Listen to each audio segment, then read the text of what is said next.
नमस्कार साथियों, मैं मनीष भारती संस्कृति आईएएस प्लेटफॉर्म पर आप सभी का स्वागत करता हूं। साथियों, आज के इस लेक्चर में हम 2024 के प्रीलिम्स के लिए करंट अफेयर्स का रिवीजन करने वाले हैं। विषय होने वाला है अंतर्राष्ट्रीय संबंध, इंटरनेशनल रिलेशन, और महीना हम रखने वाले हैं जुलाई 2023। यानी कि आप जानते हैं हम जो एक प्रोग्राम लेकर के आए करंट अफेयर्स रिवीजन का, उसमें हम जून 2023 तक का इंटरनेशनल रिलेशन आईआर को लेकर के जो मुद्दा चर्चा में रहा था, उस पर हम पहले ही आपके समक्ष आकर के चर्चा कर चुके हैं। जुलाई 2023 में जो भी मुद्दे अंतर्राष्ट्रीय संबंध से संबंधित था और महत्वपूर्ण था, यूपीएससी के नजरिए से महत्वपूर्ण था, उस पर हम चर्चा करने वाले हैं। इससे पहले कि हम इस लेक्चर की शुरुआत करें, एक बात आप समझ लीजिए कि इसमें जितना भी टॉपिक आया है, तकरीबन 8 टॉपिक जो है इसमें हम चर्चा में लाएंगे। लेकिन यहां पर एक बात आप समझिए, ये 8 टॉपिक सिर्फ करंट अफेयर्स के हिसाब से आपके लिए महत्वपूर्ण नहीं है, बल्कि जो अंतर्राष्ट्रीय संबंध है उसका जो आप कह सकते हैं आधारभूत ज्ञान है, बेसिक नॉलेज है, उसके लिहाज से भी महत्वपूर्ण होने वाला है। यानी कि ये 8 टॉपिक जब आप पढ़ेंगे, आप पाएंगे कि आप अंतर्राष्ट्रीय संबंध को बेहतर ढंग से समझने लग गए हैं। तो ये जो महीना है जुलाई 2023 में, इसमें जितने भी टॉपिक अंतर्राष्ट्रीय रिलेशन से होने वाले हैं सभी महत्वपूर्ण होने वाला है, तो ध्यान से इसको देखिए। दूसरी बात, इसमें इतने सारे टॉपिक ऐसे आए हैं जो मैप आधारित हो सकता है। आप जानते हैं कि यूपीएससी हर बार एक तो प्रश्न जो है वह मानचित्र आधारित पूछ ही देती है। उसमें आपको ज्योग्राफी का भी पोर्शन रहता है और अंतर्राष्ट्रीय संबंध का भी रहता है। ठीक है, कोई सी पूछ लिया आपका, कोई एरिया पूछ लिया, कोई ऐसा जगह है जहां आसपास के कौन कौन से कंट्री वहां से लग रहे हैं, ये सब पूछ लिया जाता है। और इसमें देखेंगे हम, जब इस लेक्चर में हम चर्चा करेंगे, आप समझते जाएंगे कि कितना इंपॉर्टेंट ये लेक्चर आपके लिए होने वाला है। तो अंत तक इसको देखिए। आपको ये पीडीएफ जो है संस्कृति आईएएस के टेलीग्राम ग्रुप पे मिल जाएगा, तो आप संस्कृति आईएएस के टेलीग्राम ग्रुप को ज्वाइन कर लीजिएगा। ये पीडीएफ आपको निःशुल्क वहां मिल जाएगा, उसकी फिक्र करने की आवश्यकता नहीं है। हालांकि आप चाहें तो नोट्स बना सकते हैं, लेकिन प्लीज इसको अंत तक देखिए, बहुत इंपॉर्टेंट ये लेक्चर होने वाला है। पहला चीज ही आता है नेबरहुड फर्स्ट नीति, है ना, नेबरहुड फर्स्ट पॉलिसी। देखिए, नेबरहुड फर्स्ट पॉलिसी जो है, आप जैसा कि मैंने पहले भी कहा, अंतर्राष्ट्रीय संबंध है, तो विदेश नीति से संबंधित है। एक प्रधानमंत्री हुआ करते थे भारत के, इंद्र कुमार गुजराल। इंद्र कुमार गुजराल ने गुजराल सिद्धांत दिया था जब वो विदेश मंत्री हुआ करते थे भारत के। 90 के दशक की बात है। उस वक्त क्या था, भारत का पड़ोसी देशों के साथ संबंध बहुत बेहतर नहीं था, संबंधों में काफी उतार चढ़ाव देखने को मिल रहा था। उस बात को लेकर के उस वक्त जो है इसमें चर्चा किया गया, एक विजन क्रिएट किया गया कि किस तरह से हम अपने पड़ोसी देशों के साथ संबंध मधुर करके चले। आपका यूपीएससी का जो पेपर 2 है ना, GS2, इसमें एक टॉपिक है आप आईआर, और आईआर में एक सब टॉपिक है, एक सब्जेक्ट आईआर, इसमें एक है भारत और उसके पड़ोसी देश। उसके तहत ही ये टॉपिक आपको पढ़ना है। इसलिए मैंने कहा था कि बेसिक के लिए बहुत जरूरी है, करंट अफेयर्स तो है ही, तो वहां से जाकर के जुड़ेगा। तो इंद्र कुमार गुजराल जब विदेश मंत्री हुआ करते थे, उस वक्त उन्होंने गुजराल सिद्धांत दिया। गुजराल सिद्धांत को देते हुए उन्होंने 5 बुनियादी बातें कही थी, और 5 बुनियादी बातों को यदि मैं निष्कर्षता आपको बताऊं तो उसका कंक्लूजन यह है कि आपको पड़ोसी देशों के साथ उदार रवैया अपनाना है। भारत के लिए कहा गया था। दक्षिण एशिया के दृष्टिकोण से अगर आप देखें, ये जो दक्षिण एशिया का पूरा एरिया पड़ जाता है, जिसे आप भारतीय उपमहाद्वीप भी कहते हैं, तो भारत देखिए यहां पर एक बड़े भाई की भूमिका में नजर आता है। क्षेत्रफल के दृष्टिकोण से भी आता है, जनसंख्या के दृष्टिकोण से भी आता है, भारत का जो इतिहास रहा है, सभ्यता संस्कृति रही है, इस सभी दृष्टिकोण से भारत जो है यहां पर एक बड़े भाई की भूमिका में आता है। ठीक है, इतनी बातें समझ गए। अब इंद्र कुमार गुजराल जो बाद में चल करके भारत के 12वें प्रधानमंत्री भी बने थे, तो उन्होंने इस फिलॉसफी को लेकर के आगे बढ़ा। अब आप जोड़ के देखिए, तो वही जो नेबरहुड फर्स्ट पॉलिसी था, यानी कि पड़ोसी जो है प्रथम, है ना, अपने पड़ोस के देशों के प्रति उदारवादी रवैया भारत को अपनाना चाहिए, ये बातें ही कही गई थी। तो आप देखिए यहीं से ये बातें जुड़ता हुआ नजर आएगा। इसलिए मैंने कहा बेसिक के साथ हम करंट अफेयर्स देखेंगे तो आप समझ पाएंगे। ठीक है, अब यहां पर देखिए, विदेश मामलों से संबंधित समिति ने भारत की नेबरहुड फर्स्ट नीति पर 22वीं रिपोर्ट संसद को सौंपी है। आप जानते हैं संसद में बहुत तरह की समिति बनते रहती है। ठीक है, बहुत सारी समितियां जो होती है, अस्थाई समिति होता है, बहुत सारे अस्थाई समिति होता है, यानी कि किसी खास मुद्दे के लिए उस समिति का निर्माण किया जाता है। समिति ने काम पूरा कर लिया, उसका काम जो है खत्म हो गया, समिति भंग हो जाती है। तो इस तरह की कई समितियां, इसी तरह विदेशी मामलों से संबंधित भी एक समिति है, और उसने अपनी रिपोर्ट जो है 22वीं रिपोर्ट सौंपी है, नेबरहुड फर्स्ट नीति को लेकर के संसद के समक्ष रख दिया है। अब यहां पर समझ लीजिए, नेबरहुड फर्स्ट पॉलिसी मैंने पहले भी कहा, पड़ोसी के प्रति उदारता आपको बनाना चाहिए। जैसे भारत को लेकर के हम देखते हैं, भारत को केंद्र में रखते हैं और उसके पड़ोस में जितने देश हैं दक्षिण एशिया के, उस पर बात करते हैं। आप ये थ्योरी अपने पर्सनल लाइफ पे भी अपना सकते हैं। आप देखेंगे कि आपके पड़ोसियों के साथ जो है आपका इससे रिश्ता मधुर होने लग जाएगा। इसलिए मैंने कहा इंद्र कुमार गुजराल साहब जो है बहुत दूरदर्शी व्यक्ति हुआ करते थे और उनका ये जो सिद्धांत है वो भारत के लिए बहुत काम आया है, भारत की विदेश नीति के लिए बहुत काम आया है। अब देखिए यहाँ पर भारत के पड़ोसी देशों पर हम नजर दौड़ाते हैं, तो आप यहाँ से देखेंगे पश्चिम से तो यहाँ अफगानिस्तान आपको दिख जाएगा, पाकिस्तान मिल जाएगा। यहाँ अगर आप उत्तर में देखेंगे तो नेपाल मिल जाएगा। यहाँ आगे बढ़ते हुए तिब्बत चीन वाला एरिया मिलेगा, भूटान आपको मिलेगा। यहाँ पूरब में आपको बांग्लादेश देखने को मिल जाएगा, म्यांमार मिलेगा। यहाँ पर नीचे दक्षिण में देखिए श्रीलंका और फिर यहाँ पर मालदीव मिल जाएगा। अब कई देश आप इसमें देखेंगे, कई देश क्या कि अधिकांशतः देश देखिए बहुत छोटे देश हैं। क्षेत्रफल के दृष्टिकोण से भी, जनसंख्या के दृष्टिकोण से भी आप देखेंगे तो भारत के समक्ष वो छोटे देश हो जाते हैं। तो यहाँ पर भारत से उम्मीद की गई कि आप जो है अपने पड़ोसी देशों के साथ उदारवादी रवैया अपनाइए। अब उदारवादी रवैया अपनाने के पीछे का क्या कहना है, तत्व क्या है छुपा हुआ। जैसे कि मान लीजिए मालदीव में कोई संकट आ गया, ठीक है, मालदीव को फंड चाहिए, तो यहां पर बड़े भाई की भूमिका में इंडिया है। तो मालदीव ने इंडिया से कहा कि क्या आप मुझे फंड दे सकते हैं। भारत ने कहा कि बिल्कुल हम आपको देंगे, आप हमारे पड़ोसी हैं, हम आपको मदद करते हैं। तो भारत ने इसको फंड दिया, लेकिन ये इंटरेस्ट पे दिया, है ना। तो इस पे भारत क्या चाहेगा कि ये रिटर्न भी इसे करे। तो लंबे समय तक मालदीव को छूट देना चाहिए, या फिर क्या करना चाहिए, इंटरेस्ट का रेट बहुत कम कर देना चाहिए, या कम अवधि के लिए है तो क्या करना चाहिए कि इंटरेस्ट ले ही ना, ठीक है, आप लीजिए, आपको जब जरूरत हो जाए, अभी अपना संकट से उबर जाइए, फिर आपको जब हो जाए आप हमें पैसा रिटर्न कर दीजिए, ठीक है। तो इस तरह की नीति जो है भारत को उदारवादी नीति अपनाना पड़ेगा। ऐसा ही बांग्लादेश के साथ, जैसे कि मान लीजिए अफगानिस्तान में, अफगानिस्तान का एक सलमा डैम है। आपने इंटरनेशनल रिलेशन पढ़ते हुए ये सब तो पढ़ा ही होगा, ठीक है, एनवायरमेंट में भी आपने ये सब चीजें पढ़ा होगा।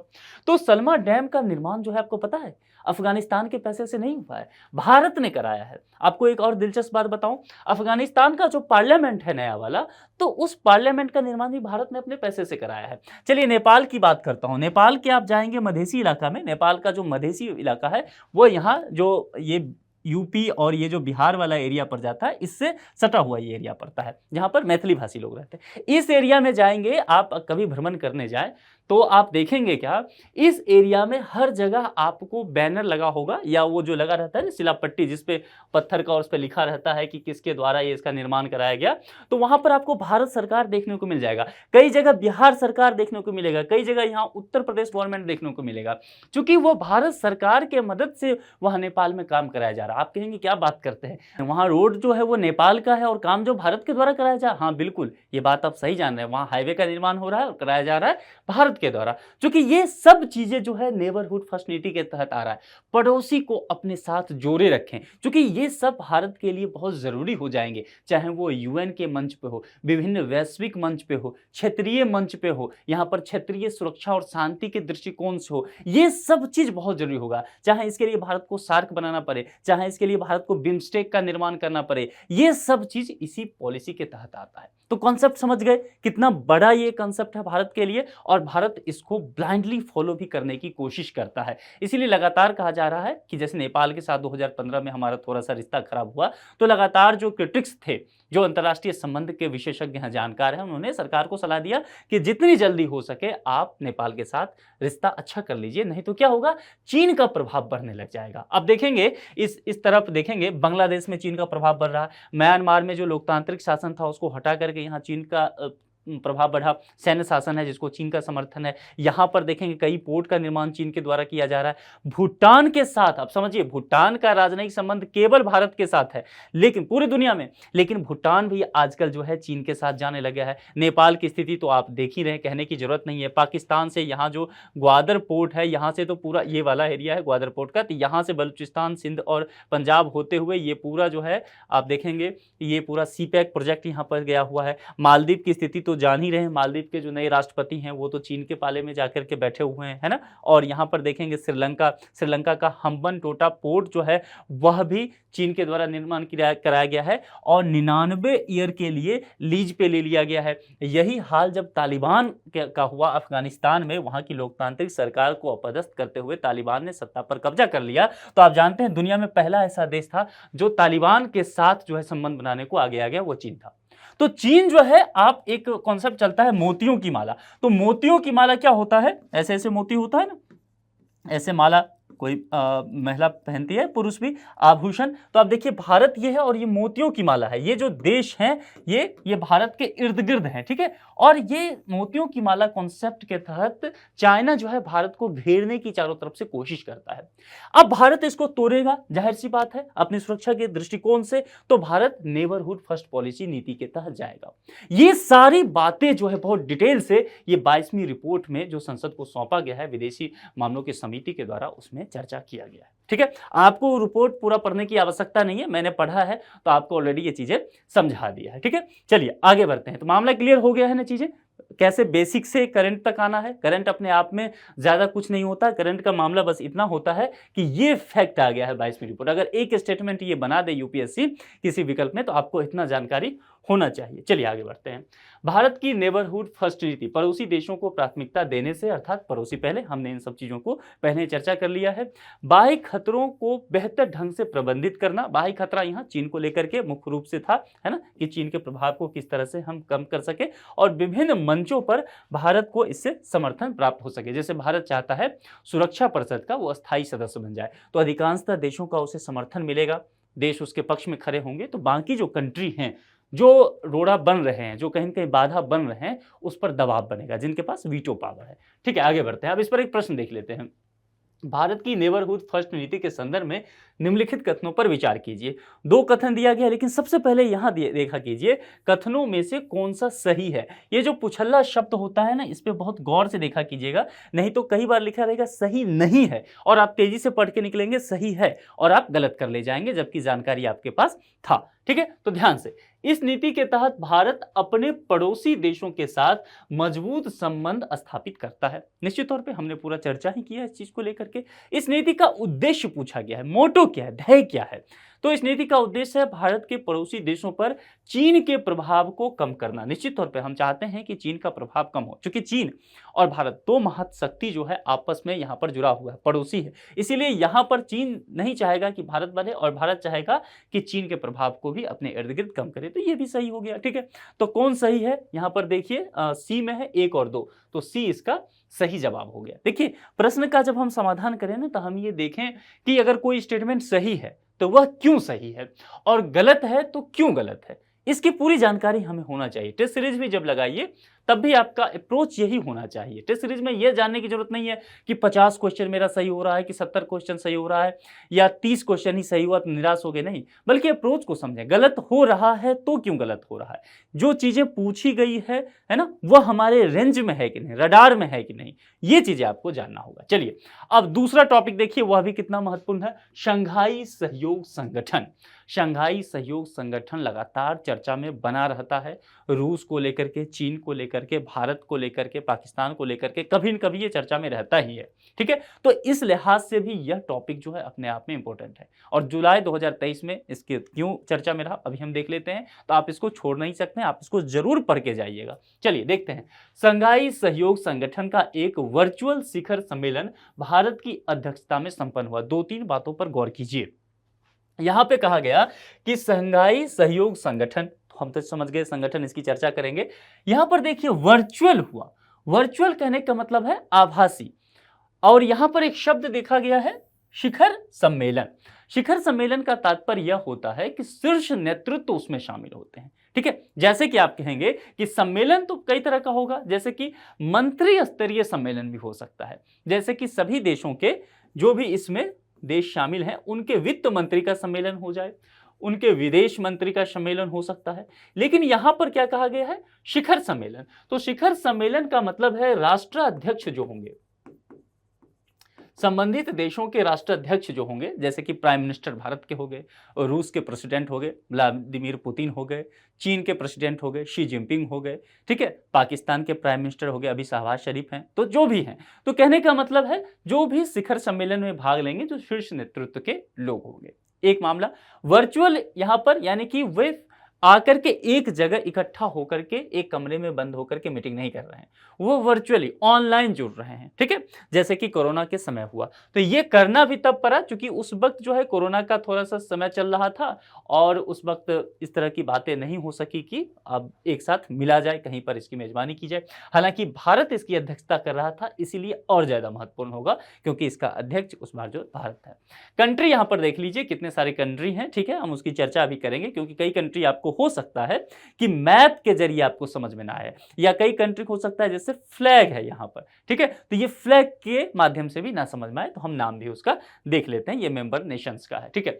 अब शंघाई सहयोग संगठन के विषय में समझ लीजिए, इसका मुख्यालय कहां है। कई बार जो है प्रश्न में ये चीजें पूछ देता है, तो इसका मुख्यालय वही है जहां चीन की राजधानी है, यानी कि बीजिंग में। तो एक बात तो समझ में आ गया। दूसरा, स्थापना जो है 2001 में हुआ था और 2001 में जो स्थापना के साथ जो देश थे, देखिए रूस था, चीन था, किर्गिस्तान था, कजाकिस्तान था, ताजिकिस्तान था और उज्बेकिस्तान था। यहां ध्यान देना है, रूस और चीन के अलावा 1, 2, 3 और 4, ये 4 कंट्री जो हैं ये कहां के हैं, सेंट्रल एशिया के, ये सेंट्रल एशिया के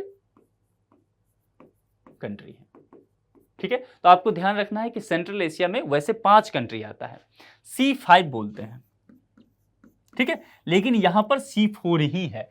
तो किर्गिस्तान हो गया, कजाकिस्तान हो गया, ताजिकिस्तान हो गया और यहां उज्बेकिस्तान हो गया, तुर्कमेनिस्तान इसमें शामिल नहीं है, एक कंट्री नहीं है C5 में से, ध्यान रखना है। यह बात क्लियर हो जाएगा क्योंकि अगर विकल्प में आ जाएगा तो गलती नहीं करना। चलिए आगे बढ़ते हैं। सदस्य अभी कितने हैं, 9।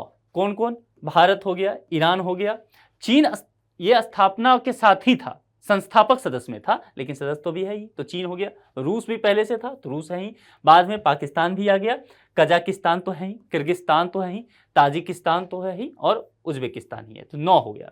ईरान जो है वर्ष 2023 में एससीओ का सदस्य बना, यानी कि पिछले साल की ही बात की गई, ठीक है। इसमें 3 पर्यवेक्षक सदस्य हैं जो कि अफगानिस्तान है, बेलारूस है और मंगोलिया है, यानी कि ये मेंबर नहीं है, फुल टाइम मेंबर नहीं है। फुल टाइम मेंबर कौन से हैं, ये 9 कंट्री है और ये 3 कंट्री जो है वो ऑब्जर्वर मेंबर हैं, ठीक है। हो सकता है इन्हें आगे चल करके, कई बार जो मेंबरशिप लेना होता है तो वो ऑब्जर्वर मेंबर होते हैं, आगे चल करके उन्हें मेंबरशिप दे भी दिया जाता है, ठीक है, वो सारे डिमांड फुलफिल करते हैं। संरचना को लेकर के बात करते हैं, शंघाई सहयोग संगठन की बात, तो राष्ट्राध्यक्षों की परिषद ये जो है यह निर्णय लेने वाली सर्वोच्च संस्था होगी। मैंने पहले भी कहा, अगर शिखर सम्मेलन है तो जितने भी राष्ट्राध्यक्ष होंगे उनका एक परिषद होगा, काउंसिल होगा, वही सारे टॉप के जो महत्वपूर्ण निर्णय होते हैं उनके द्वारा ही लिया जाता है। सरकार के प्रमुखों की परिषद जो है दूसरी सर्वोच्च परिषद या संस्था होती है। 2 अस्थायी निकाय भी होता है, यानी कि एक सचिवालय और ताशकंद स्थित क्षेत्रीय आतंकवाद विरोधी संरचना, इसको आप ध्यान में रखिएगा। ये ताशकंद स्थित जो है क्षेत्रीय आतंकवाद विरोधी संरचना, ये आपसे पूछा जा सकता है कि कहां पर ये है, तो ताशकंद आपको चर्चा में लाना है। चलिए आगे जरा बढ़ते हैं और इस पर एक प्रश्न देख लेते हैं। निम्नलिखित कथनों पर विचार करना है। यहां पर देखिए मैंने इसलिए हाईलाइट कर दिया है कि आपका नजर यहां जाए, आप गलत ना करें। यहां पर पूछा गया है कितने कथन सही हैं, ध्यान देना है। यहां पर यह नहीं पूछा गया है कि कौन से कथन सही हैं, आपसे यह नहीं पूछा गया है कि कौन से कथन, आपसे पूछा गया है कितने कथन, यानी कि नंबर के हिसाब से बताइए। तो ये जो है आपसे नहीं पूछा गया है। कई बार आप यही देख के चलते हैं और गलत करते हैं इसमें, यानी कि 1 कथन सही है, 2 कथन सही है, 3, तो काउंटिंग करके बताना है। जो यूपीएससी आजकल जो है पिछले 1-2 वर्षों में अपने विकल्प के साथ जो एक्सपेरिमेंट कर रही है उस तरह का ये है, तो आपको ये ध्यान में रखना है। चलिए, ईरान ने शंघाई सहयोग संगठन के सदस्य के रूप में वर्ष 2022 में सदस्यता ग्रहण की है। हमने अभी देखा, मैंने आपको बताया भी कि ईरान जो है 2023 में, यानी कि पिछले साल ही इसकी सदस्यता लिया था। और यहां पर क्या पूछा गया है, 2022। देखिए बहुत बारीक से चीजों को देखना होगा, यहां पर 2023 होता तो मामला सही हो जाता, यहां पर 2022 गलत है, इसलिए ये स्टेटमेंट तो चलिए गलत हो गया, ठीक है। अब देखते हैं, शंघाई सहयोग संगठन ने आतंकवाद से निपटने के लिए क्षेत्रीय आतंकवाद विरोधी संरचना यानी कि RATS का गठन किया है। मैंने ये आपसे कहा था और मैंने ये भी कहा था कि आप ध्यान रखिए, ताशकंद मैंने बताया था, देखिए यहां पर ताशकंद स्थित क्षेत्रीय आतंकवाद विरोधी संरचना, ठीक है। तो इसको लेकर के यहां पर एक प्रश्न बन सकता है, तो ये सही है। चलिए, शंघाई सहयोग संगठन में राष्ट्राध्यक्षों की परिषद निर्णय लेने वाली सर्वोच्च संस्था है। मैंने कहा था कि जो शीर्ष नेतृत्व होता है उनके द्वारा ही महत्वपूर्ण निर्णय इसमें लिए जाते हैं, तो यह भी सही है। तो कथन कितने सही होंगे? पहला तो गलत हो गया, दूसरा और तीसरा सही है, यानी कि 2 कथन सही हुए। तो कथन कितने सही? केवल 2। यहां पर बी विकल्प इसका हो जाएगा सही, 2 कथन सही। तीसरे टॉपिक काला सागर अनाज समझौता, यानी कि ये जो है बहुत इंपॉर्टेंट टॉपिक होने वाला है आपके लिए। क्यों टॉपिक ये इंपॉर्टेंट होने वाला है? क्योंकि इसमें एक वर्ड आया है, ये जो एग्रीमेंट है उस एग्रीमेंट में एक वर्ड देखिए ब्लैक सी की चर्चा की गई है, और ब्लैक सी हमेशा ही चर्चा में रहता है। आप मुझे कमेंट बॉक्स में ये लिख करके बताइए कि आखिर ब्लैक सी हमेशा क्यों चर्चा में बना रहता है, हम इसकी बातें क्यों करते हैं कि यह चर्चा में बना हुआ है। ठीक है, तो आप ये कमेंट बॉक्स में आपका ये काम रहा, बताइए। ठीक है, अब चलते हैं इसको लेकर के हम पढ़ते हैं इसको। देखिए इसमें 2 कंट्री है, आपको एक चीज जो यूपीएससी पूछेगी ना वह यह कि ब्लैक सी के इर्द गिर्द कौन कौन से कंट्री हैं जो इसको टच करते हैं। इस तरह के प्रश्न पहले भी आ चुका है, तो आप पहले से भी इसके लिए तैयार रहिएगा, और इस बार ये चर्चा में है। चर्चा में 2 कंट्री हमारे लिए यहाँ पर महत्वपूर्ण होने वाला है, एक है रसिया और दूसरा है यूक्रेन। रसिया और यूक्रेन को लेकर के आप जानते हैं दोनों देशों के बीच लंबे समय से संघर्ष चल रहा है, युद्ध चल रहा है। ठीक है, और इसीलिए यहां पर क्या हुआ है, रसिया के ऊपर विभिन्न वेस्टर्न कंट्री के द्वारा, यूरोपीय देशों के द्वारा, अमेरिका के द्वारा इस पर तरह तरह के प्रतिबंध लगाए गए हैं। वह आर्थिक प्रतिबंध भी है, वह राजनयिक प्रतिबंध है, कई तरह के प्रतिबंध लगाए गए हैं। ठीक है, तो यहां पर इन सब चीजों को देखते हुए जो समझौता हुआ था काला सागर अनाज समझौता, ब्लैक सी ग्रेन डील, ये डील जो है फिर से चर्चा में आया। क्यों चर्चा में आया? क्योंकि रूस जो है इस डील से खुद को अलग कर लिया। यहां पर मामला इतना समझ में आ गया, मैप के थ्रू आप चीजें समझ गए। इसको आपको तैयार करना है, ब्लैक सी को अच्छे से देख लेना है। ठीक है, चलिए अब आगे बढ़ते हैं। कारण क्या है? रूस पर कई प्रतिबंध लगाए गए थे जिससे रूस को कृषि उत्पादों और उर्वरकों के निर्यात में परेशानी का सामना करना पड़ रहा था। आप देख रहे हैं युद्ध की स्थिति रशिया में किस तरह से चल रहा है। काला सागर अनाज समझौता है क्या? ये जो पूरा डील है जरा इसको समझ लेते हैं, क्योंकि यहां से प्रश्न बनने की संभावना रहेगी। यह समझौता जुलाई 2022 में 2 देशों के बीच संपन्न हुआ था, और दोनों ही पड़ोसी देश थे, एक रूस और दूसरा यूक्रेन। इस समझौते में संयुक्त राष्ट्र और तुर्की ने मध्यस्थता की थी। यह समझौता खाद्य कीमतों में हुई वृद्धि को रोकने के लिए किया गया था, क्योंकि खाद्य कीमत में देखा गया अचानक से बहुत वृद्धि हो रही है, इन्फ्लेशन बहुत ज्यादा हो गया, तो इस वजह से यह समझौता किया गया था। शुरुआत में 120 दिनों की अवधि के लिए यह समझौता किया गया था। इसमें इसे बढ़ाने या समाप्त करने का विकल्प भी शामिल था, और इसे अभी तक 2 बार बढ़ाया गया, लेकिन अंततः आप देख रहे हैं कि रूस इससे बाहर ही हो गया। चलिए, यही इतना इंपॉर्टेंट था कि आप एक डील को समझ लीजिए, और सबसे उससे भी ज्यादा इंपॉर्टेंट कि ब्लैक सी यदि चर्चा में आ गया है तो आपको ब्लैक सी के इर्द गिर्द आपको पढ़ लेना है। दूसरी बात, एक चीज और मैं आपको बताना चाहूंगा अपने तरफ से, आप कोशिश करें कि इसे भी पढ़ लीजिएगा। यहां पे जो एक छोटा सा जगह दिख रहा है इसका नाम है क्रीमिया। ठीक है, क्रीमिया को लेकर के आप तैयार कर लीजिएगा। आप जब वर्ल्ड हिस्ट्री पढ़ते होंगे तब भी आपने क्रीमिया पढ़ा होगा। ठीक है, आप बताइए कि आपने वर्ल्ड हिस्ट्री में क्रीमिया क्यों पढ़ा होगा। मैं हिंट देता हूं, क्रीमिया के कीचड़ की बात करते हैं वर्ल्ड हिस्ट्री पढ़ते हुए, तो आप बताइएगा कि क्या उससे रिलेटेड कुछ बातें अगर आपके पास जानकारी में है तो कमेंट बॉक्स में मुझे बताइए। लेकिन क्रीमिया को भी आप प्रिपेयर कर लीजिए। क्रीमिया पर जो है रसिया का ही अधिकार अभी है। ठीक है, इसको क्या लेकर के हिस्ट्री है आप कमेंट बॉक्स में बताइए। ये दोनों जगह आप अच्छे से तैयार कर लीजिए। चलिए, इस पर एक प्रश्न है, इस प्रश्न को देखते हैं। निम्नलिखित में से कौन से देशों के मध्य काला सागर अनाज समझौता हुआ है? सिंपल सी बात है, रूस और यूक्रेन के बीच हुआ है, तो ये हमारा सही जवाब हो गया। चलिए आगे बढ़ते हैं। स्मार्ट पावर की बात की गई है। आईआर पढ़ते हुए ना बहुत सारे टर्म आपको ध्यान में रखने चाहिए। जैसे कि यहाँ चूंकि स्मार्ट पावर की बात की गई है, तो स्मार्ट पावर से पहले कुछ और चीजें देख लेते हैं। देखिए, एक होता है सॉफ्ट पावर, सॉफ्ट पावर, दूसरा एक होता है हार्ड पावर, और एक जो होता है जो यहां पर लिखा हुआ भी आपको दिख रहा है स्मार्ट पावर। ये इंटरनेशनल रिलेशन पढ़ते हुए आपको इन सब चीजों की जानकारी होनी चाहिए। ये बेसिक नॉलेज है, अवधारणात्मक चीजें हैं, आपको पता होना चाहिए। अब सॉफ्ट पावर क्या होता है, सबसे पहले इसे समझते हैं। देखिए, सॉफ्ट पावर कहने का तात्पर्य हो गया कि किसी देश के द्वारा आप ये समझ लीजिए कि युद्ध वगैरह नहीं थोपा जाता है, या फिर बहुत आप कह सकते हैं कि एग्रेसिव अप्रोच नहीं अपनाया जाता है, जैसा वर्ड में ही दिख रहा है सॉफ्ट। तो इसके द्वारा हो जाएगा जैसे कि डायस्पोरा हो गया, जैसे कि सांस्कृतिक पहचान एक दूसरों के बीच हो गया, स्टूडेंट वहाँ पढ़ने जाते हैं, विभिन्न तरह के कार्यक्रम होते हैं, ठीक है। कुल मिलाकर के आप इसमें कह सकते हैं पीपल टू पीपल कनेक्शन की बात की गई है।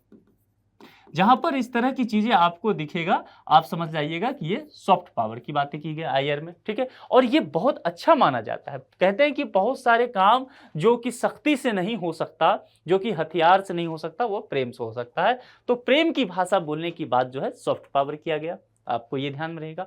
हार्ड पावर क्या होता है? हार्ड पावर हो गया किसी को दबाना है, किसी से झगड़ा करना है, कन्वेंशनल युद्ध हो गया है, या ट्रेड वार हो गया, इस तरह की चीजें, थोड़ी सी सख्ती दिखानी है, ठीक है। सीमा पर थोड़ा सा उलझन हो गया तो थोड़ा सा प्रतिबंध वगैरह लगाना है। इस तरह की चीजों को कहते हैं हार्ड पावर। यानी कि अपनी बात को मनवाने के लिए या कोई उपद्रव कर रहा है तो उससे निपटने के लिए शक्ति दिखाने की जब बात की जाएगी, सेना का कह सकते हैं आप इसको, इस तरह से कह सकते हैं कि मिलिट्री ऑपरेशन की जब बात की जाएगी तो हार्ड पावर में ये सब चीजें आ जाएगा, ठीक है। इतना चीजें समझ में आ गया। अब प्रश्न ये उठता है कि जनाब ये स्मार्ट पावर कहां से आ गया? आजकल जो होने लगा है ना, कोल्ड वार के बाद, 90 के दशक के बाद चीजें जो है अंतर्राष्ट्रीय राजनीति अलग तरह से आगे बढ़ने लग गई है और उसमें एक नया शब्द आ गया इंटरनेशनल रिलेशन में, उसको स्मार्ट पावर कहा जाने लगा। ये स्मार्ट पावर में ये दोनों ही शामिल हैं, सॉफ्ट पावर भी शामिल है और हार्ड पावर भी शामिल है। यानी कि प्रेमचंद्र ने अपने एक उपन्यास में लिखा था कि जहां बात विनम्रता से बन जाए वहां उदंडता दिखाने की आवश्यकता नहीं है। तो आप कहेंगे अच्छा विनम्रता को बढ़ावा दिया जा रहा है। आप फिर से इस सेंटेंस को दोबारा समझिए, मैंने क्या कहा।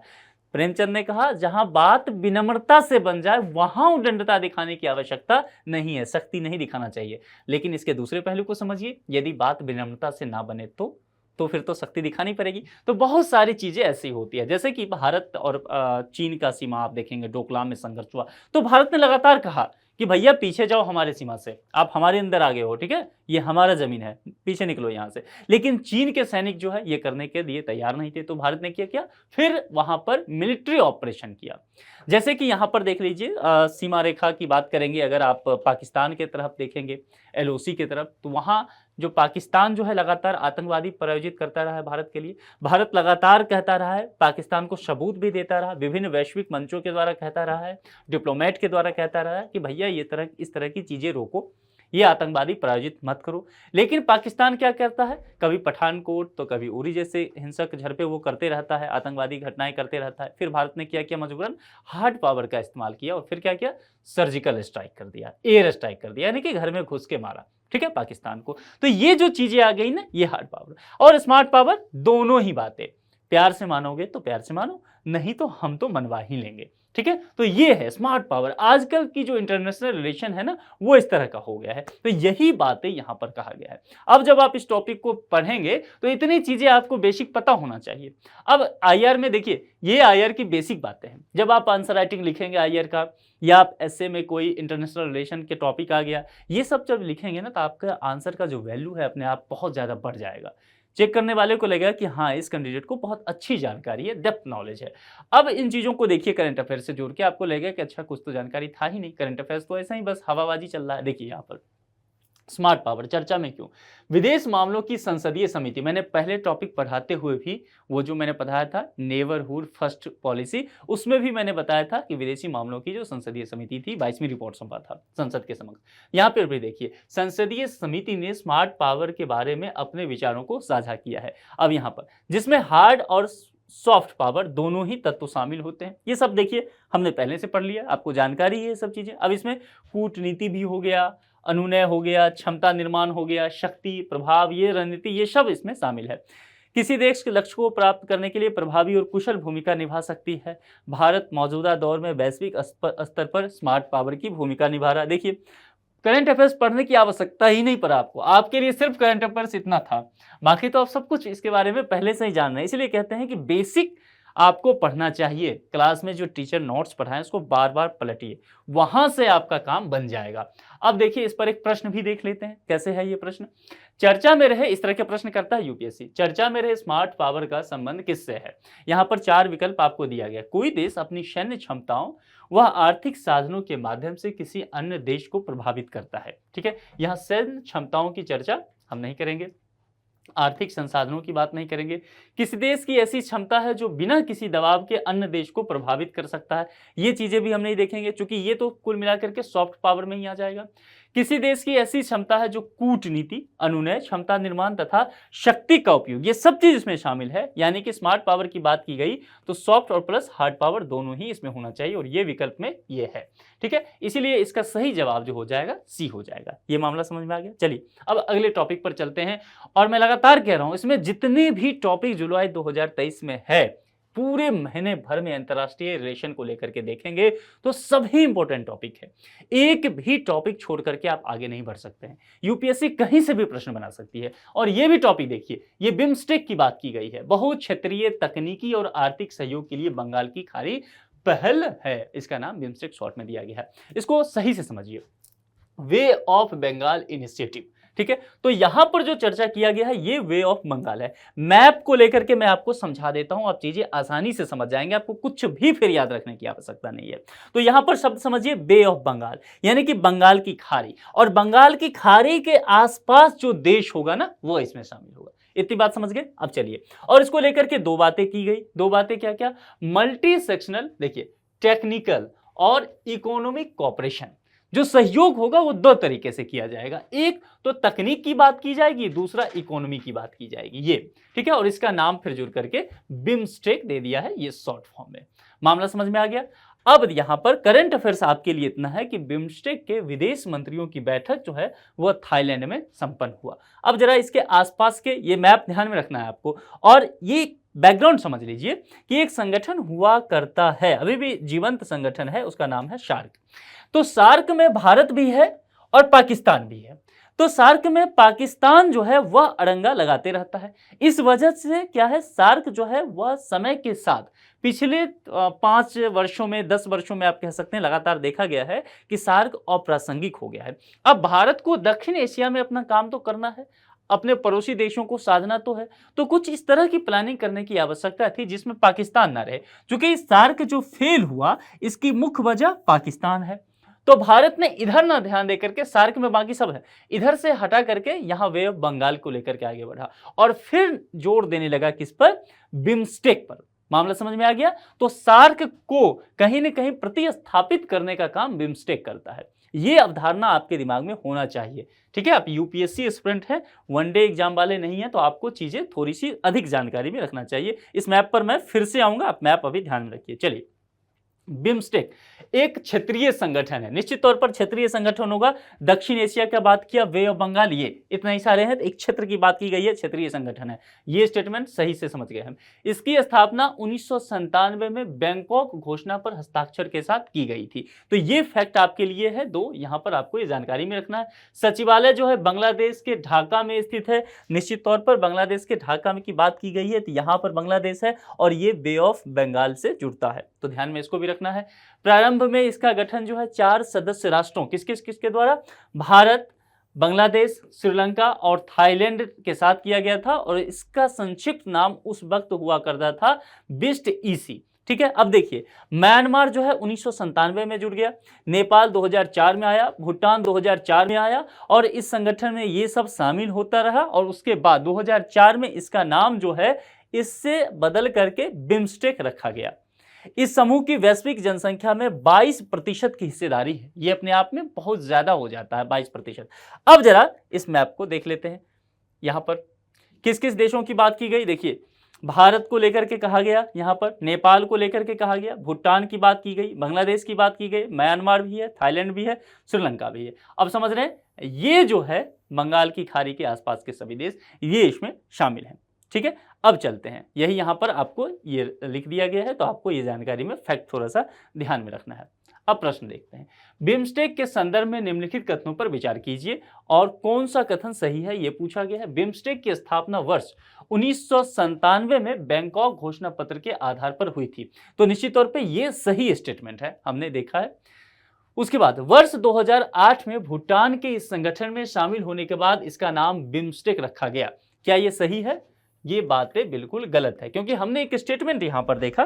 देखिए, पहले इसका नाम होता था BISTC, लेकिन हमने देखा कि ये कन्वर्ट होकर के बिम्स्टेक हो गया 2004 में। यहां पर प्रश्न में क्या कहा था, 2008 भूटान, लेकिन यहां पर देखिए, आप इसको और विस्तार से देखिए, म्यांमार 1997 में शामिल होता है, नेपाल 2004 में, और भूटान जो है 2004 में ही शामिल होता है, 2008 में नहीं है। और ये जो 4 राष्ट्र हैं ये तो संस्थापक हैं, यानी कि जब से इसकी शुरुआत हुई थी 1997 से, उस समय से ही जुड़े हुए हैं। ठीक है, तो यहां पर जो आपसे पूछा गया 2008 में भूटान नहीं, यहां पर देखिए, एक तो 2004 में भूटान जुड़ता है, 2008 में नहीं, और दूसरा केवल भूटान की बात नहीं है, भूटान के साथ साथ यहां पर देखिए नेपाल और म्यांमार भी है। नेपाल भूटान के साथ ही 2004 में ऐड होता है, और म्यांमार जो है 1997 में उस वक्त आगे चल के जुड़ जाता है। ठीक है, तो ये कौन सा सही है, तो केवल एक यहां पर सही हो जाएगा, यही कथन, ये कथन जो है वह गलत हो गया। चलिए अब अगले टॉपिक पर बढ़ते हैं, ग्लोबल क्राइसिस रिस्पांस ग्रुप। ये बहुत इंपॉर्टेंट होने वाला है इस बार। कई बार क्या होता है, हम पॉपुलर चीजों को पढ़ लेते हैं और कुछ चीजें जो हमें समझ में नहीं आता है, हमें लगता है चलो ये बहुत इंपॉर्टेंट नहीं है, पर ऐसी चीजों पर यूपीएससी का नजर होता है। तो ये क्यों इंपॉर्टेंट है उसको समझ लीजिए, क्योंकि भारत से संबंधित है और भारत जो है इस ग्रुप का मेंबर बन गया था। ठीक है, पिछले साल ही, इसलिए जरूरी हो जाएगा। भारत जो है संयुक्त राष्ट्र के ग्लोबल क्राइसिस रिस्पांस ग्रुप में शामिल हो गया है। ठीक है, तो संयुक्त राष्ट्र एक चर्चा में आ गया और यहां पर भारत इसका मेंबर बना है, तो निश्चित तौर पर यह चर्चा में रह जाएगा। अब जरा इसके विषय में थोड़ा सा जानकारी ले लेते हैं। यह ग्रुप क्या है, इसकी स्थापना 2022 में संयुक्त राष्ट्र महासचिव ने की थी। CGRG की देखरेख चैंपियंस ग्रुप करता है। इसमें Bangladesh, Barbados, Denmark, Germany, Indonesia और सेनेगल के राष्ट्राध्यक्ष, सरकार के प्रमुख जो भी हैं राष्ट्राध्यक्ष, वो सब शामिल हैं। इस ग्रुप का गठन क्यों किया गया, उद्देश्य क्या था, तो खाद्य सुरक्षा को लेकर के बात की गई, एनर्जी को लेकर के बात किया गया, फाइनेंस में परस्पर जुड़े संकटों से संबंधित वैश्विक मुद्दों को समाधान किया जाए, इन सब चीजों को लेकर के इसका गठन हुआ था। अब जरा इस पर एक प्रश्न देख लेते हैं। देखिए टॉपिक बहुत छोटा है, लेकिन यहीं से प्रश्न बन सकता है, इसीलिए जब इतना पढ़ ही रहे हैं तो एक छोटे टॉपिक को क्यों छोड़ा जाए।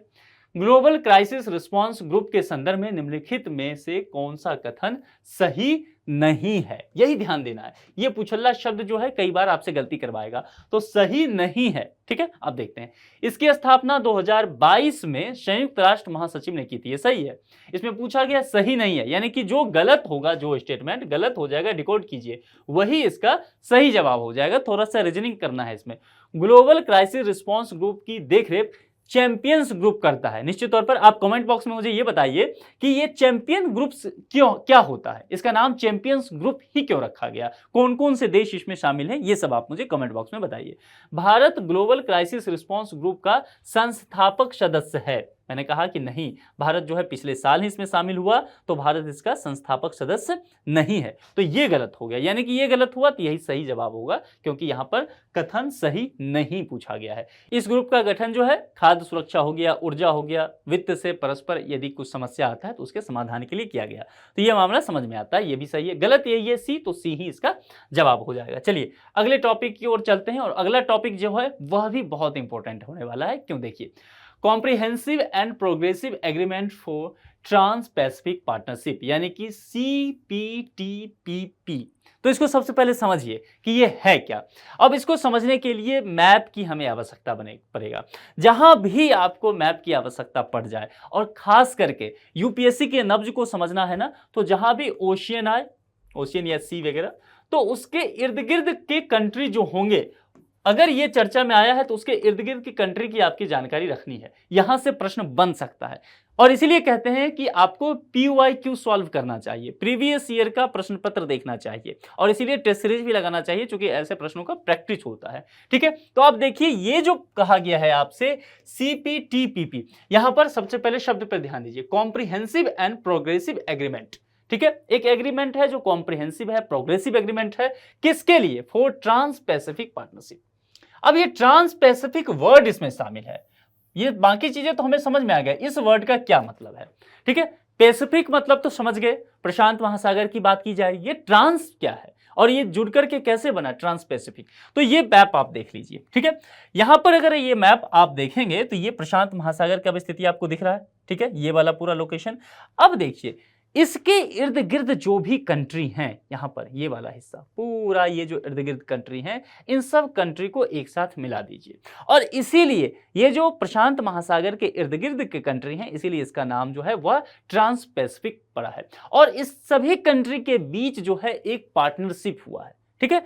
ये इन्होंने एक बातें की है, बैठ करके कुछ सोचा विचारा है, ठीक है। तो एक पार्टनरशिप हुआ, और वो पार्टनरशिप कितना विस्तृत है, तो वो है कॉम्प्रिहेंसिव एंड प्रोग्रेसिव एग्रीमेंट, इसको कहा गया है। अब इतना चीज आप समझ गए ना, ये कंट्री का नाम है, ये आप देख लेंगे। देखिए ये जो येलो वाला आपको दिख रहा है, जैसे कि कनाडा दिख रहा है, Vietnam, Malaysia, Singapore, Brunei, Australia, New Zealand, Chile, Peru, Mexico, है ना, ये जापान, ये सारे कंट्री जो हैं ऑलरेडी इसके आप समझ सकते हैं कि मेंबर हैं, यहां पर आपको दिख रहा होगा। दूसरा, ये जो है एप्लीकेंट्स हैं, यानी कि ये जो आपको दिख रहा है, ये ब्लैक वाला, ये चाइना दिख रहा होगा, यूके दिख रहा होगा, यूक्रेन दिख रहा होगा, कोस्टारिका दिख रहा होगा, इक्वाडोर, उरुग्वे और ताइवान, इन सबों ने आवेदन दिया है कि हम भी इससे जुड़ना चाहते हैं, हम भी इस ग्रुप का मेंबर बनना चाहते हैं, ठीक है। ये बातें की गई। अब जरा यहां पर देखते हैं, यूनाइटेड किंगडम ने CPTPP में शामिल होने के लिए संधि पर हस्ताक्षर किए। तो संधि पर हस्ताक्षर करते हुआ ये यूनाइटेड किंगडम, ठीक है। तो मैंने कहा कि इसने भी आवेदन दिया था, और इसका आवेदन जो है वह पास हो गया, इसने हस्ताक्षर कर दिया है जुलाई 16 को। मैंने कहा था कि ये जुलाई महीना का हम करंट अफेयर्स देख रहे हैं, इसीलिए ये चर्चा में है, जुलाई 16 2023 में। तो ये ऑफिशियली ज्वाइन कर चुका है इस ग्रुप को, ठीक है, CPTPP को। और यूनाइटेड किंगडम जो है इसका 12वां सदस्य बना, यानी कि यूनाइटेड किंगडम जब शामिल हुआ है उससे पहले इस ग्रुप में 11 कंट्री रहे हुए हैं, ये 22वां इसका मेंबर बन गया। और एक बात ध्यान रखिए, यूरोप का ये अपने आप में पहला सदस्य है। यूरोप का इसमें कोई दिख रहा है, ध्यान से देखिए, कनाडा यूरोप में नहीं है, मैक्सिको नहीं है, पेरू, चिली, ये सब लैटिन अमेरिका में आ जाता है, न्यूजीलैंड, ऑस्ट्रेलिया, ये ऑस्ट्रेलिया में चल जाता है, ब्रुनई, सिंगापुर, मलेशिया, वियतनाम, ये सब जो देखेंगे आप आसियान या एशिया में चला जाता है। चाइना ने जो आवेदन किया है वह भी एशिया में आता है। यूक्रेन यूरोप का पड़ता है, लेकिन अभी तक उस पर कुछ मामला बना नहीं है।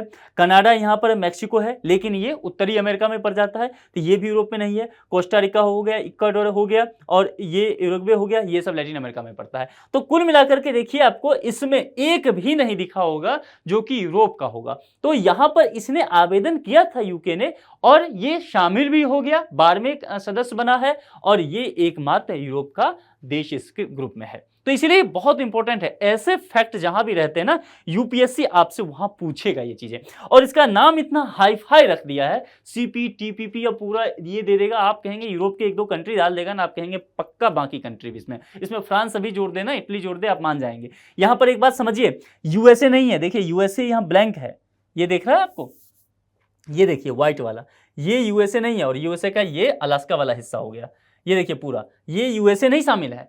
मैं यहां पर एक प्रश्न बना दिया जाता, कनाडा जोड़ दिया जाता, नीचे मैक्सिको और यूएसए को भी शामिल कर दिया जाता ना, आप गलती करके आएंगे, गलती करने की चांसेस बढ़ जाएंगे। आप कहेंगे ये दोनों ऊपर नीचे है, यूएसए तो शामिल होगा ही, लेकिन यूएसए इसका मेंबर नहीं है, सदस्य देश नहीं है, जबकि ये पैसिफिक से जुड़ता हुआ है, ट्रांस पैसिफिक का हिस्सा होना चाहिए था इसको, लेकिन ये नहीं है। समझ में आ रहा है मामला? इसीलिए इस तरह के प्रश्न पे मैं कह रहा हूं ध्यान से देखिएगा, यहां गलती आप फिर नहीं करेंगे। अब आगे बढ़ते हैं, ये इसको लेकर के कुछ बातें जो है CPTPP के विषय में समझते हैं। यह एक मुक्त व्यापार समझौता है, मुक्त व्यापार समझौता, फ्री ट्रेड एग्रीमेंट है। टैरिफ वगैरह को लेकर के इसमें बहुत सारी बातें की जाती है, अपने इकोनॉमी में बहुत विस्तार से पढ़ा होगा, इसलिए IR में हम इसकी चर्चा नहीं करेंगे। वर्ष 2018 में 11 देशों के बीच इस समझौते पर सहमति बनी थी। अच्छा, आप समझ में आ रहा है ना कि यूएसए इसमें क्यों नहीं शामिल है?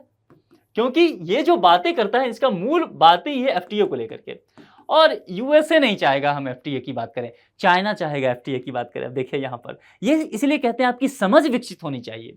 जब आप विषय को समझने लग जाएंगे, एक विषय से दूसरे विषय को जोड़ने लग जाएंगे, IR पढ़ते हुए इकोनॉमी की समझ बढ़ जाएगी, तब आप समझ जाएंगे चीजों को। देखिए यहाँ पर चाइना है, चाइना में इतना प्रोडक्शन होता है, उसको चाहिए जगह, मार्केट चाहिए, तो ये तो चाहेगा, हर जगह चाइना चाहेगा कि हम FTA में आए।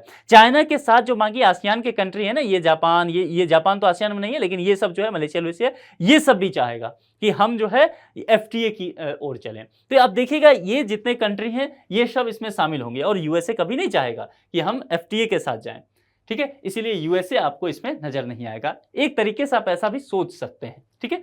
वर्ष 2018 में 11 देशों के बीच ये समझौता हुआ था, इस पर सहमति बना था। ये देश हैं कौन कौन? Australia, Brunei, Canada, Chile, Japan, Malaysia, Mexico, New Zealand, Peru, Singapore और वियतनाम, ठीक है। उसके बाद CPTPP के सभी 11 देश एशिया प्रशांत आर्थिक सहयोग के सदस्य भी हैं। वर्ष 2017 में ट्रांस पैसिफिक पार्टनरशिप TPP ने से संयुक्त राज्य अमेरिका के हटने के बाद TPP की जगह CPTPP की स्थापना की गई थी। USA पहले था, उसको जाहिर सी बात है ये सूट नहीं कर रहा था, वो कहा भैया टाटा बाय बाय, हम इसमें नहीं रहने वाले हैं।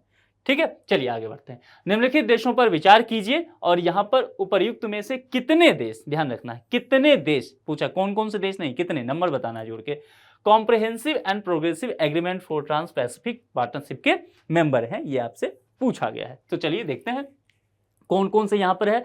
कनाडा मेंबर था, हमने देखा था, हमने चर्चा किया था कि कनाडा है, मैक्सिको उसके नीचे है उत्तरी अमेरिका में, लेकिन USA नहीं है, उससे बाहर निकल गया है 2017 में USA। तो ये कनाडा तो है। चलिए वियतनाम हमने देखा था, मैंने कहा था कि वियतनाम एशिया वाले देखेंगे और ये आसियान वाले, तो उसमें वियतनाम था। पेरू को हमने देखा था, लैटिन अमेरिका वाले में था। ब्रुनेई हमने देखा था, यहाँ शामिल था उसमें। हमने देखा था कि हंगरी कहीं से नहीं है और मालदीव तो बिल्कुल नहीं है, तो ये दोनों नहीं इसका मेंबर है। तो 1 2 3 4 कंट्री हैं, देखिए केवल 2, केवल 3, केवल 5, केवल 4, ये तो C इसका सही जवाब हो जाएगा, केवल 4। मामला समझ में आ रहा है किस तरह से UPSC आजकल विकल्पों पे काम कर रही है। तो हमने कोशिश किया है कि नए विकल्प के ही प्रश्न आपके समक्ष लाए जाएं ताकि आपको थोड़ा सा प्रैक्टिस हो सके इन सब चीजों का। अब यहां पर ये इस महीने का जुलाई 2023 का आखिरी टॉपिक पर हम चर्चा करने वाले हैं और यह टॉपिक भी अपने आप में इंपॉर्टेंट होने वाला है। इस टॉपिक का नाम है ऑर्कने द्वीप।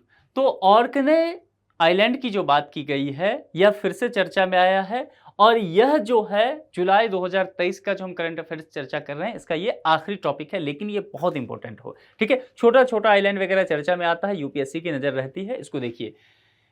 ऑर्कने द्वीप समूह ने यूनाइटेड किंगडम से अलग होकर नॉर्वे का एक स्वशासित राज्य क्षेत्र बनने की अपनी मंशा प्रकट कर दी है। ये रहा ऑर्कने आइलैंड, ठीक है। तो यूनाइटेड किंगडम का ये हिस्सा हुआ करता है, लेकिन इसने कहा ये पूरे द्वीप समूह, छोटे छोटे द्वीप हैं इसमें, बहुत छोटे छोटे द्वीप हैं, कई सारे द्वीप, तो पूरा एक द्वीप समूह बन गया है, ठीक है, एक ग्रुप है ये।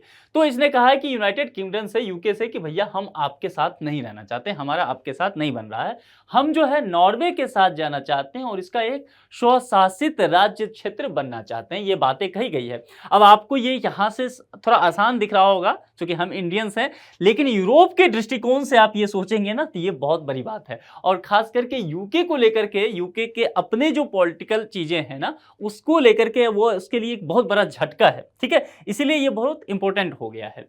ऑर्कने द्वीप के बारे में समझ लेते हैं। यह द्वीप स्कॉटलैंड के उत्तर पूर्वी तट पर स्थित है। यह लगभग 70 छोटे द्वीपों का एक समूह है जिनमें से केवल 20 में ही मनुष्यों की बसावट है। 15वीं शताब्दी के अंत तक यह नॉर्वे और डेनमार्क के शासन के अधीन था। इसके बाद यह स्कॉटलैंड के अधीन आ गया था। इसमें यूनेस्को के 4 विश्व धरोहर स्थल भी शामिल हैं। ये बहुत इंपॉर्टेंट पॉइंट होने वाला है, क्योंकि हो सकता है ये सब ना पूछे आपसे कि ऑर्कने द्वीप जो है किसके साथ जाना चाहता है, किससे अलग होना चाहता है, यहाँ से पूछ दे। यूनेस्को वगैरह की चीजें जो है बहुत ज्यादा चर्चा में रहता है और UPSC का फेवरेट टॉपिक ये हुआ करता है, ठीक है। तो यहाँ पर ध्यान देना है कि विश्व धरोहर स्थल तो है ही, साथ ही इसमें 4 विश्व धरोहर स्थल है। देखिए क्या क्या है, नाम समझ लीजिए। स्कारा ब्रे, रिंग ऑफ ब्रोडगर, स्टैंडिंग, और एक होता है स्टोन्स ऑफ स्टेननेस, और एक है इसी के साथ ही है बल्कि है स्टोन ऑफ स्टेननेस और मेशोबे चैम्सबर्ग टॉम्ब, ठीक है। तो ये 4 यहाँ पर हैं और थोड़ा सा नाम कठिन है, लेकिन आप 2-4 बार प्रैक्टिस करेंगे तो आपको ध्यान में आ जाएगा। ध्यान रखिएगा जरूर, क्योंकि ये पूछा जा सकता है। ऑर्कने द्वीप के संदर्भ में निम्नलिखित कथनों पर विचार कीजिए और कौन से सही हैं यह पूछा गया है आपसे। चलिए, ऑर्कने द्वीप नॉर्वे के उत्तर पूर्वी तट पर स्थित है। तो आपको देखना है कि क्या यह नॉर्वे के उत्तर पूर्वी तट पर स्थित है। देखिए हमने यहाँ पर चर्चा किया है कि स्कॉटलैंड के उत्तर पूर्वी तट पर स्थित है। अपने मैप के माध्यम से भी ये चीजें देखा है, तो जाहिर सी बात है ये स्टेटमेंट जो हो जाएगा यह गलत हो जाएगा। जब भी इस तरह का स्टेटमेंट आए ना, डायरेक्शन वगैरह को लेकर के, पोजीशन को लेकर के, तो मैप से पढ़िए, एटलस पलटिए और जाकर के वहां से पढ़िए। 15वीं शताब्दी के अंत तक यह नॉर्वे और डेनमार्क के शासन के अधीन था, ठीक है, परंतु वर्तमान में यह स्कॉटलैंड के अधीन है। यह मामला समझ में आ रहा है, ठीक है। स्कॉटलैंड जो है वह यूके वाला हिस्सा में आ जाता है। यह इस द्वीप पर यूनेस्को के 4 विश्व धरोहर स्थल स्थित हैं, यह भी सही है।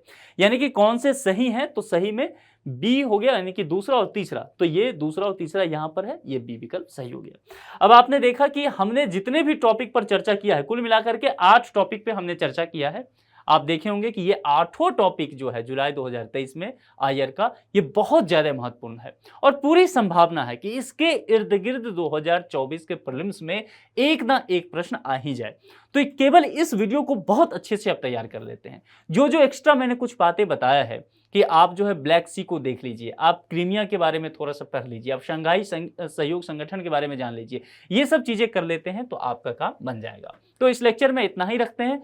दूसरे लेक्चर में किसी दूसरे मुद्दे के साथ आपसे मुलाकात होगी। अपना बेहद ख्याल रखिए। Thank you.